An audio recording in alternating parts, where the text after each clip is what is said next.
Do you believe in aliens? Extraterrestrial beings? For those of us who read the Bible, it's clear.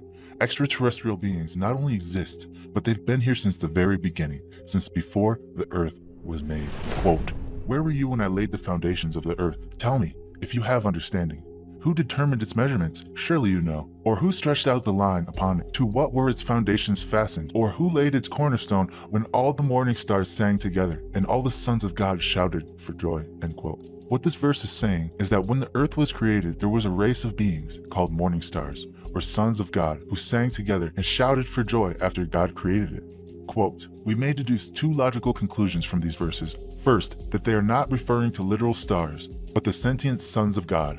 And second, that these sons of God are older than the earth itself, since they were present to witness the primordial foundation. The motif of the morning stars in biblical parlance is meant to convey pre-existence and pre-eminence. In John's revelation, Jesus declares, quote, "I am the root and the offspring of David, the bright and morning star." While writing to the brethren in Colossae, Paul affirms the preeminence of Christ, quote, "He is the head of the body, the church, who is the beginning, the firstborn from the dead, that in all things he may have the preeminence." As the firstborn, not only from the dead but over all creation, Jesus is the original morning star and the preeminent Son of God. The morning stars and sons of God are children of dawn, the second born in the family of God. They represent an elder race of beings that are both pre-existent and preeminent in relationship to all others, save the Son of God himself, the first and foremost over all creation. End quote. An elder race of beings, otherwise known as angels. They were there to witness God creating the earth, and by their very definition, they're extraterrestrials. Now, we know that angels can look like people. There are instances all throughout the Bible that prove this point, the most famous one being in Hebrews chapter 13, verse 2. Quote, "Be not forgetful to entertain strangers, for thereby some have entertained angels unaware." So angels can look like humans, act like humans, sound like humans, and pretend to be humans, but deep down, they are far from human. Let's not forget that Lucifer himself is an angel. What? Lucifer is an angel, a fallen angel. December 8th, 2020. The Jerusalem Post releases an article entitled, quote, "Former Israeli space security chief says aliens exist. Humanity is not ready." Let's read it together and see what we can find. Every time this article says the word alien, I'm going to replace it with fallen angel, because that's exactly what they are. Quote, "This galactic federation has supposedly been in contact with Israel and the US for years, but are keeping themselves a secret to prevent hysteria until humanity is ready." This article is by Aaron Reich, December 8th, 2020. Has the state of Israel made contact with fallen angels? According to retired Israeli general and current professor Hayam Ashid, the answer is yes, but this has been kept a secret because, quote, "humanity isn't ready." Speaking in an interview, Ashid, who served as head of Israel's space security program for nearly 30 years and is a three-time recipient of the Israeli Security Award, explained that Israel and the US have both been dealing with fallen angels for years, with Ashid clarifying the existence of a, quote, "galactic federation." The Galactic Federation. In New Age theology, there is a group of so-called, quote, "good aliens" who call themselves the Galactic Federation of Light, or the Ashtar Command. They've been making contact with psychics and channelers for decades now, and their message is always the same. It's in direct opposition to the gospel of Jesus Christ. You see, it's the same exact lie Lucifer told Eve in the Garden of Eden.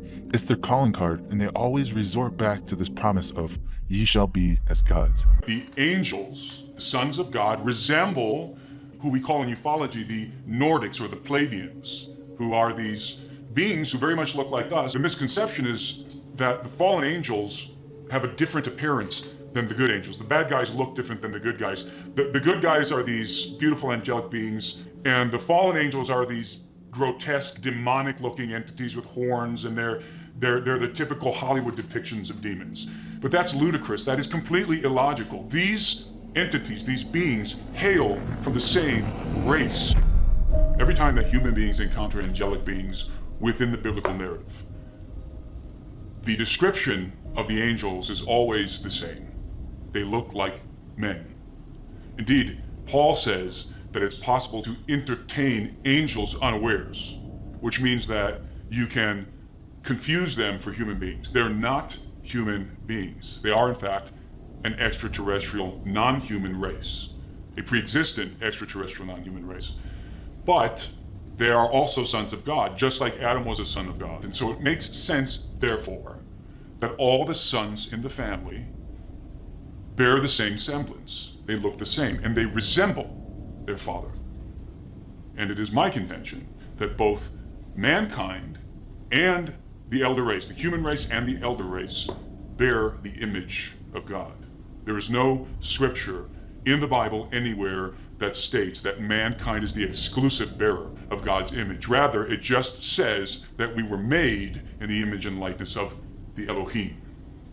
And so we look like them because they are our elder siblings. We are reproductively compatible with them. So we are very similar, even physiologically, although they are of a higher nature. And so then the question is, what do they look like? And I think the answer is apparent within the canonized text of Scripture. They look like us, but with some differences. And we know that there has to be some differences because Lot was able to recognize them when they were approaching the city of Sodom. Lot saw two angels approaching and instantly was able to recognize that these were sons of God, emissaries from the kingdom of heaven. Now, how could he have recognized these angels? Because they looked human enough to where they could pass through town and be taken as exotic human beings, but they had distinctive trademarks, hallmarks, that were calling cards that they were not human beings and that they were indeed angels. This was something that we heard about, and then we investigated during research for the book Exo-Vaticana, which ultimately led us to the top of Mount Graham in Arizona. We were curious why. When the Vatican's Advanced Technology Telescope and the Large Binocular Telescope were being built, why did the indigenous peoples of Arizona, especially the San Carlos Apaches, why did they join environmentalists in filing dozens of lawsuits before a federal appeals court to try to stop the construction of the observations on Mount Graham? The project ultimately prevailed in favor of the Vatican and NASA after an act by the United States Congress ordered it to be done. But the question remained in our mind, why had the tribal communities fought so diligently against the construction of telescopes atop that mountain? Now, I had wrongly assumed that this was because Mount Graham was a sacred place, as in preceding generations of Native Americans had lived and died on it, and therefore it was considered holy ground, something like a graveyard. But I learned later that while that was partially true, it really wasn't the big issue. The real dispute surrounded how Mount Graham is considered one of the 4 holiest mountains in the world for the Apache, and is considered sacred to all of the region's native peoples, and it is so because it is what we might call a stargate. In their mythos, a portal through which the star people have come since the dawn of time. And once we understood that fact, our suspicions as to why the Vatican and NASA had chosen that mountain in particular, even being willing to face a prolonged legal battle to build these telescopes on Mount Graham, including the largest binocular telescope in the world where the Lucifer device is kept, why would they have gone to all of that trouble? Why not just go to another mountain range and find basically the same height, the same environmental conditions? Why did it have to be that mountain? Now, we came to learn another thing, and that is that the San Carlos Apache have these preserved ancient tales concerning Mount Graham and that geography, including stories very similar to biblical chronology. These legends involve a creator, a deceiving dragon that follows, an epic flood, and even a race of giants known as the Jindupids, who were judged and destroyed by God. According to the legend, a race of Indians called the Tartans lived in the valley between Tucson and Phoenix. These were just peaceful farmers, and they prospered until one day they were invaded by the Jindupids, described as Goliaths, who were so huge they used tree limbs for toothpicks. Well, these Nephilim were led by this massive man they call Evil Ken, who allegedly came from the northeast and were headed south to their home beyond the Gulf of Baja. These giants nearly wiped out the Tartans before they ran and hid themselves underground and in the mountains and prayed to Father Sun, who then threw this huge fireball that came down to the earth, seared the monstrous Nephilim into the scorched mountain rock, and wiped them out. Now, elements of that tale are obviously mythological, but it has a remarkable thematic coherence with Genesis chapter 6. The Apache creation myth is also interesting in this regard, as a particular version involves what they call the one who lives above, who descended down over the mountain in a flying disc at the start of creation. Their myth begins, in the beginning, nothing existed, no earth, no sky, no sun, no moon, only darkness was everywhere. And then the legend starts, before noting that suddenly from the darkness emerged a disc. One side of it was yellow, the other side of it was white. It appeared suspended in midair. And within the disc sat a bearded man, the creator, the one who lives above.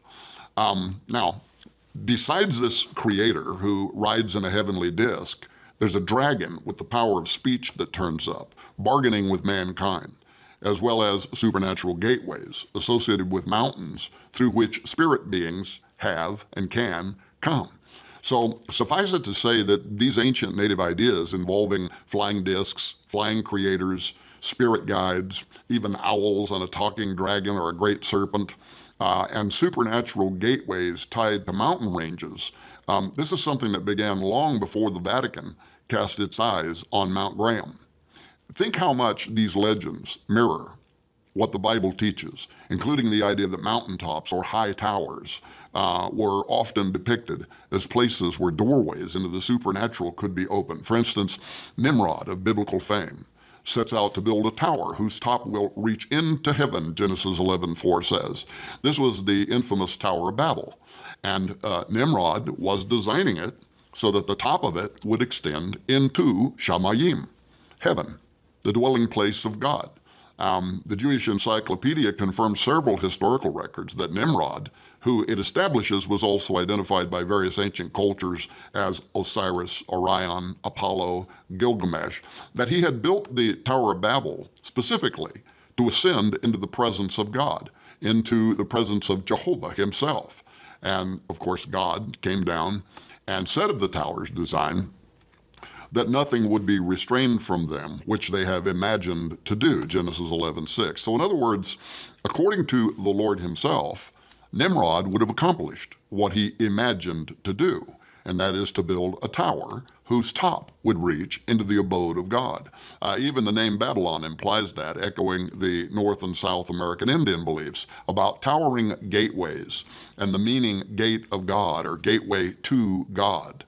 Now, that there could be sacred locations where those beings that can see into the supernatural realm could literally walk onto a high place and enter heaven is really not as far-fetched as it sounds. There are numerous records, including in the Bible, that appear to substantiate the idea that heaven can be attained on high towers or mountainous locations. So think about Moses meeting with God on Sinai, Jesus returning atop the Mount of Olives, the 200 watchers that descended in the days of Jared on the summit of Mount Hermon, and other examples, including Jacob's ladder.